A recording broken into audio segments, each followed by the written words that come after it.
पुराणों में महर्षि भृगु के बारे में बहुत कुछ लिखा गया है। ये भारतवर्ष के सर्वाधिक प्रभावशाली, सिद्ध और प्रसिद्ध आर्षियों में से एक है। ये परमपिता ब्रह्मा और महर्षि अंगिरा के छोटे भाई थे और वर्तमान के बलिया, उत्तर प्रदेश में जन्मे थे। ये एक प्रजापति भी हैं और स्वयंभू मनु के बाद के मनवंतरों में कई जगह इनकी गणना सप्तर्षियों में भी की जाती है। इनके वंशज आगे चलकर भार्गव कहलाए और उनसे भी भृगुवंशियों का प्रादुर्भाव हुआ। नारायण के छठे अवतार श्री परशुराम भी इन्हीं के वंश में जन्मे और भृगुवंशी कहलाए। ये ज्योतिष शास्त्र के महान ज्ञाता माने जाते हैं और आधुनिक ज्योतिष शास्त्र के यही जनक है। इन्होंने प्रसिद्ध भृगु संहिता की रचना की, जो ज्योतिष शास्त्र की सर्वोत्तम कृति मानी जाती है। मनुस्मृति में इस बात का वर्णन है कि महर्षि भृगु स्वयंभू मनु के मित्र एवं सलाहकार थे। ये भी कहा गया है कि मनुस्मृति की रचना करने के समय इन्होंने मनुदेव की बड़ी सहायता की थी। इन्होंने पहले अपने आश्रम की स्थापना वर्तमान के हरियाणा और राजस्थान के सीमा पर की थी।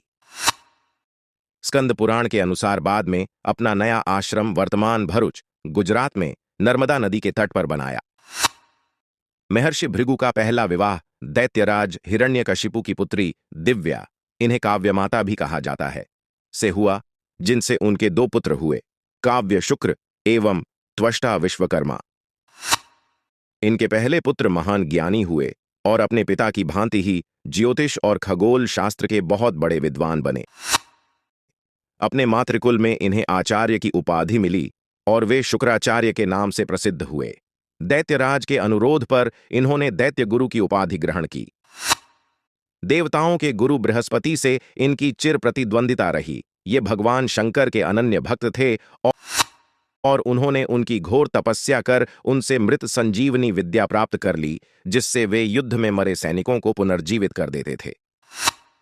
इनके कारण ही दैत्य साम्राज्य विनाश से बचा रहा। इनकी पुत्री देवयानी बाद में ययाति से ब्याही गई और उन्हीं से समस्त राजकुल चले। महर्षि भृगु के दूसरे पुत्र सर्वोत्तम शिल्पी थे। उनके नाम की भांति ही उनकी निपुणता भी देव विश्वकर्मा के समान ही थी। जिस प्रकार विश्वकर्मा देवताओं के प्रधान शिल्पी थे, उसी प्रकार त्वष्टा विश्वकर्मा भी दैत्यों के प्रधान शिल्पी बने और जगत में मय के नाम से प्रसिद्ध हुए। आगे चलकर इन्हीं की पुत्री मंदोदरी राक्षस राज रावण से ब्याही गई। महाभारत में युधिष्ठिर के इंद्रप्रस्थ नगर का निर्माण भी इन्होंने ही किया था। महर्षि भृगु का दूसरा विवाह दानव अधिपति पुलोम की पुत्री पौलमी से हुआ। उनसे इन्हें दो पुत्र प्राप्त हुए, जो आगे चलकर महान आर्षि बने। इनके पहले पुत्र का नाम च्यवन, जो औषधिशास्त्र के महान ज्ञाता थे। इसका ज्ञान उन्हें अश्विनी कुमार से प्राप्त हुआ था, जो उनके गुरु थे। यज्ञ में इंद्र द्वारा अश्विनी कुमारों को अपमानित करने के लिए उन्होंने भयानक कृत्या को उत्पन्न कर इंद्र का गर्व भंग किया था। इनके दूसरे पुत्र ऋषियों में श्रेष्ठ आर्चीक हुए। ये अपने पिता के समान ही तेजस्वी और सभी शास्त्रों के ज्ञाता थे। इन्हीं आर्चीक के पुत्र महर्षि जमदग्नि हुए, जिन्होंने है वंशी राजाओं के कुलगुरु का स्थान संभाला। महर्षि जमदग्नि के सबसे छोटे पुत्र राम के रूप में भगवान विष्णु ने अवतार लिया, जो आगे चलकर परशुराम के नाम से विख्यात हुए। इस प्रकार परशुराम के रूप में श्री हरि ने स्वयं महर्षि भृगु के कुल में ही जन्म लिया। महर्षि भृगु का तीसरा विवाह प्रजापति दक्ष और मनुकन्या प्रसूति की पुत्री ख्याति से हुआ। ख्याति से इन्हें धाता एवं विधाता नामक दो पुत्र एवं लक्ष्मी नामक एक पुत्री प्राप्त हुई। लक्ष्मी का ही एक और नाम श्री था और उन्होंने नारायण को अपने पति के रूप में चुना। इस प्रकार महर्षि भृगु भगवान विष्णु के श्वसुर भी बन गए। बाद में त्रिदेवों की परीक्षा लेने के प्रयास में इन्होंने श्री हरि विष्णु के वक्ष पर अपने पैरों से प्रहार किया। शिव पुराण एवं वायु पुराण में ऐसा वर्णन है कि जब दक्ष प्रजापति ने भगवान शिव के अपमान हेतु महायज्ञ का आयोजन किया, तो महर्षि भृगु उस यज्ञ में उपस्थित थे।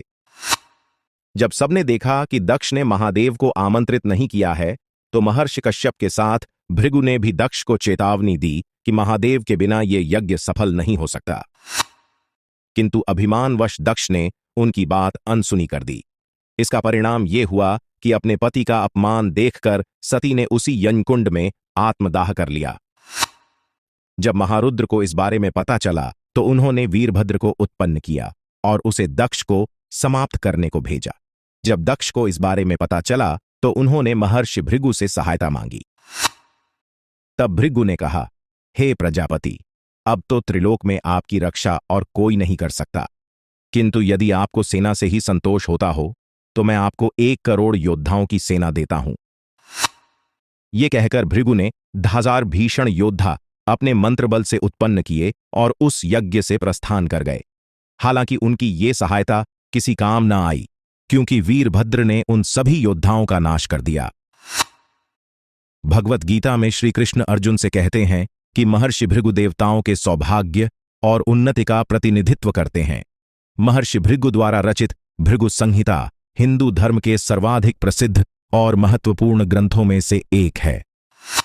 इस ग्रंथ में उन्होंने ग्रहों और नक्षत्रों की गति की गणना कर उससे किसी के भविष्य फल को जानने का उपाय लिखा है।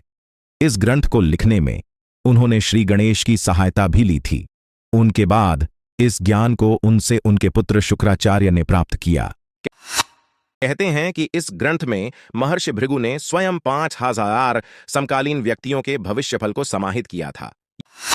यही नहीं, अगर महर्षि भृगु की कला से गणना की जाए तो ये लगभग 45,000 4 करोड़ 50 लाख गणनाएं बता सकता है। दुर्भाग्य से इस ग्रंथ का अधिकतर हिस्सा नष्ट हो गया और आज जो भृगु संहिता हमें उपलब्ध है वो उस महान ग्रंथ का एक छोटा सा हिस्सा ही है। महर्षि भृगु के जीवन की जो सबसे महत्वपूर्ण घटना थी वो त्रिदेवों की परीक्षा लेना था। एक बार विद्वानों में इस बात को लेकर मतभेद हो गया कि त्रिदेवों में श्रेष्ठ कौन है। इसके लिए त्रिदेवों की परीक्षा लेने का कठिन कार्य महर्षि भृगु को सौंपा गया।